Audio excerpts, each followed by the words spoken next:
जय श्री राम दोस्तों। मैं कल्याण भगत स्वागत करता हूं आपका अंबे कल्याण चैनल पर। दोस्तों, कुछ ऐसी चीज़ें होती है जो मनुष्य को पितृपक्ष में नहीं खरीदनी चाहिए। यह चीज़ें करोड़पति को भी कंगाल बना देती है। इसीलिए आपको भी पितृपक्ष में भूलकर भी इन चीज़ों को नहीं खरीदना चाहिए। हिंदू धर्म में पितृपक्ष का बहुत महत्व होता है। दोस्तों, पितृपक्ष में कुछ शुभ कार्य ऐसे होते हैं जो बिल्कुल भी नहीं किए जाते, तो आपको भी भूलकर भी पितृपक्ष में इन सभी कार्यों को नहीं करना चाहिए। और दोस्तों, इस वीडियो में बहुत महत्वपूर्ण जानकारी हम आपको देंगे कि ऐसे कौन से कार्य होते हैं जो पितृपक्ष में किसी भी व्यक्ति को नहीं करने चाहिए, और अगर करते हैं तो उनके पितृ उनसे नाराज हो जाएंगे और उनको अपने पितरों के द्वारा जीवन में बहुत सारा कष्ट मिलेगा। क्योंकि जब हमारे पितृ हमसे नाराज हो जाते हैं तो हमें पितृ दोष लग जाता है, जिस वजह से हमें अपने जीवन में हर प्रकार की समस्या का सामना करना पड़ता है। दोस्तों, अगर हमको पितृ दोष लग गया तो हमारे बने बनाए कार्य भी बिगड़ जाते हैं। अगर आप चाहते हैं कि आपके पितृ आपसे प्रसन्न रहें और नाराज ना हों, तो आपको श्राद्ध पक्ष में अपने पितरों के निमित्त पिंडदान अवश्य करना चाहिए, जिससे आपके पितृ आपसे खुश रहें और उनको तृप्ति मिल सके। अगर आप पितृ पूर्वजों को मानते हैं तो हमारे चैनल को लाइक और सब्सक्राइब ज़रूर कीजिए और कमेंट बॉक्स में जय पितृ देवता जरूर लिखिए। दोस्तों, हमारे जो पितृ पूर्वज होते हैं वह पितृलोक से धरती पर हमसे मिलने के लिए पितृपक्ष में जरूर आते हैं और अपने परिजनों के बीच में रहकर वह अन्न और जल को बड़े प्रेम से ग्रहण करते हैं। दोस्तों, भगवान श्री कृष्ण ने भी कहा था कि पितृ हमारे घर में पितृ देवता के रूप में आते हैं, जो हमारे घर की रक्षा किसी कवच के समान करते हैं। जिस घर में पितृ देवता प्रसन्न रहते हैं उस घर पर कभी भी संकट भूलकर भी नहीं आता है।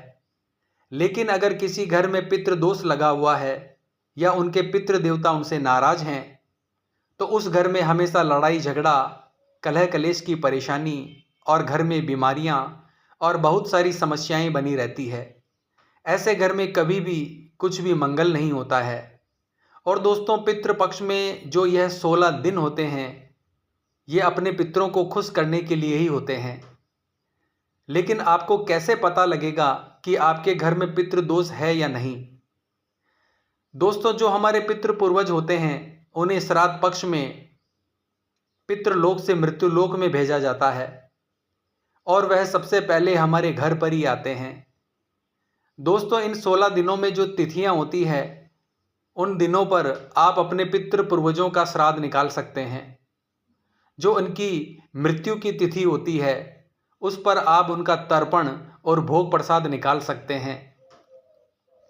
अगर आपको उनकी तिथि नहीं पता है तो अमावस्या के दिन आप उनका श्राद्ध निकाल सकते हैं, जिसे सर्वपितृ अमावस्या भी कहा जाता है।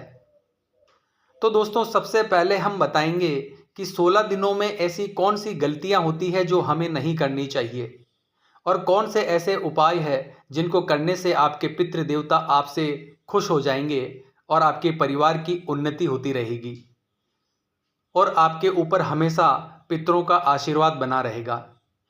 तो दोस्तों, ऐसे कौन से कार्य हैं जो हमें पितृपक्ष में नहीं करने चाहिए? तो सबसे पहला कार्य है, हमें पितृपक्ष में दाढ़ी के बाल नहीं कटवाने चाहिए और बड़े बुजुर्गों से बहस नहीं करनी चाहिए। दोस्तों, पितृपक्ष के दौरान नमक का दान बहुत महत्वपूर्ण माना जाता है, लेकिन आपको पितृपक्ष के दौरान नमक को बिल्कुल भी बाजार से नहीं खरीदना चाहिए। इस समय नमक को खरीदना अशुभ माना जाता है। पितृपक्ष के दौरान नमक खरीदने से हमारे घर में लगातार बीमारियां आनी शुरू हो जाती है। इसके अलावा दोस्तों, अगर आप पितृपक्ष के दौरान सरसों का तेल खरीदते हैं तो पितरों के साथ ही शनिदेव भी आपसे बहुत नाराज हो जाते हैं।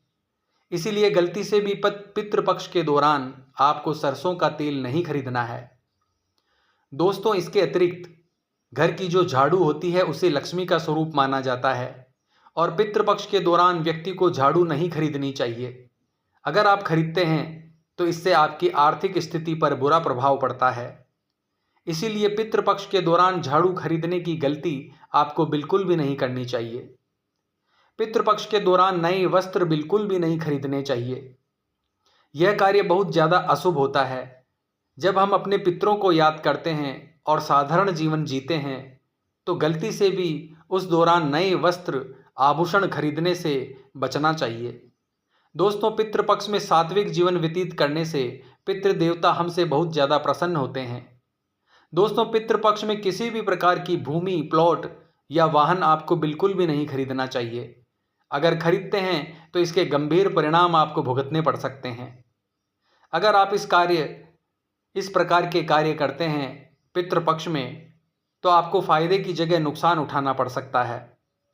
अब दोस्तों, हम जानते हैं कि पितृपक्ष में हमें कौन सी ऐसी चीज़ें हैं जो पितृपक्ष में अपने घर लानी चाहिए। पितृपक्ष में काले तिल को खरीदना बहुत शुभ माना जाता है। इन दिनों में अगर आप काले तिल खरीदते हैं और इनका दान करते हैं तो इसका बहुत ज़्यादा शुभ परिणाम आपको मिलता है। पितृपक्ष में काले तिल का दान करने से घर में धन धान्य की वृद्धि होती है। पितृपक्ष के दौरान चावल खरीदकर घर में लाना यह कार्य बहुत ज़्यादा शुभ माना जाता है। इससे हमारे जीवन की परेशानियां दूर होती है। शास्त्रों के अनुसार कहा जाता है कि पितरों को अगर चमेली का तेल अर्पित किया जाए तो वह इससे तृप्त हो जाते हैं। ऐसे में पितृपक्ष के दौरान चमेली के तेल को घर लाना या दान करना हमारे लिए बहुत शुभ परिणाम देने वाला होता है। दोस्तों, इसके साथ जहां पितृपक्ष में नए कपड़े खरीदने की मनाही की जाती है, वहीं पर पितरों के निमित्त पितृपक्ष के दौरान नए कपड़े खरीदना और उन्हें ब्राह्मणों को दान करना बहुत शुभ माना जाता है, क्योंकि इस दौरान इन कपड़ों का दान पितरों के नाम से उनके निमित्त किया जाता है। इससे पितृ बहुत जल्दी प्रसन्न हो जाते हैं और आशीर्वाद देते हैं। लेकिन आपको ध्यान रखना है दोस्तों, इस दौरान जो भी कपड़े आप खरीदते हैं वह आपको ब्राह्मणों को दान करने हैं। आपको स्वयं उनका इस्तेमाल भूलकर भी नहीं करना है। दोस्तों, इसके अलावा पितरों को खुश करने के लिए सफ़ेद पुष्प का उपयोग किया जाता है। अगर आप पितृपक्ष के दौरान घर में सफ़ेद पुष्प लेकर आते हैं और अपने पितरों को, पूर्वजों को चढ़ाते हैं, उन्हें अर्पण करते हैं तो वह बहुत ज़्यादा प्रसन्न होते हैं और आपके जीवन की तमाम परेशानियों को वह दूर कर देते हैं। दोस्तों, इसके साथ ही पितृपक्ष के इन 16 दिनों में आपको तामसिक चीज़ों का सेवन नहीं करना है। साथ ही अगर आप किसी प्रकार का नशा करते हैं तो उससे भी आपको दूर रहना है, नहीं तो आपको अपने पितरों के क्रोध का सामना करना पड़ सकता है। इसके अलावा इस समय आपको किसी को अपशब्द भी नहीं कहने चाहिए। साथ ही किसी के साथ छल कपट आपको बिल्कुल भी नहीं करना है और ना ही किसी प्रकार का जुआ सट्टा आपको खेलना है। अगर आप ऐसा करते हैं तो आपके पितृ आपसे बहुत नाराज होते हैं। दोस्तों, पितृपक्ष में आपके घर के दरवाजे पर कोई भी जानवर आता है या कोई भी मांगने वाला भिक्षुक या कोई भी व्यक्ति आता है, आपको उसका अपमान नहीं करना चाहिए। यथाशक्ति आपको दान पुण्य करना चाहिए। इससे भी आपके पितृ आपसे बहुत खुश होते हैं। दोस्तों, पितृपक्ष का समय अपने पितृ पूर्वजों को याद करने का और उनसे क्षमा याचना करने का समय होता है। दोस्तों, हिंदू धर्म में पितरों का बहुत अधिक महत्व बताया गया है, क्योंकि पितृ वो होते हैं जिनका अंश हमारे शरीर में होता है और जिनके द्वारा बनाई गई और कमाई गई चीज़ों पर हम पीढ़ी दर पीढ़ी जीवन यापन करते हैं। उनकी कमाई गई चीज़ों का उपयोग हम अपने जीवन में करते हैं, तो इस प्रकार से हम उनके ऋणी भी हैं।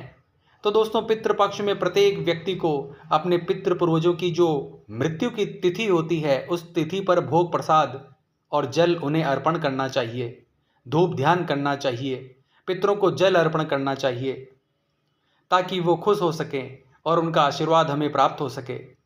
पितरों के आशीर्वाद से हमारा जीवन खुशियों से भर जाता है और हमारे जीवन में किसी भी प्रकार की समस्या ही नहीं आती है, सभी बिगड़े कार्य बनते हैं। तो आशा करता हूँ दोस्तों, पितृपक्ष के बारे में जो मैंने आपको जानकारी दी है वह आपके लिए उपयोगी साबित होगी। तो कमेंट बॉक्स में पितृदेवता की जय जरूर लिखें। तो मिलते हैं नेक्स्ट वीडियो के माध्यम से। जय माँ अम्बे, जय श्री कल्याण।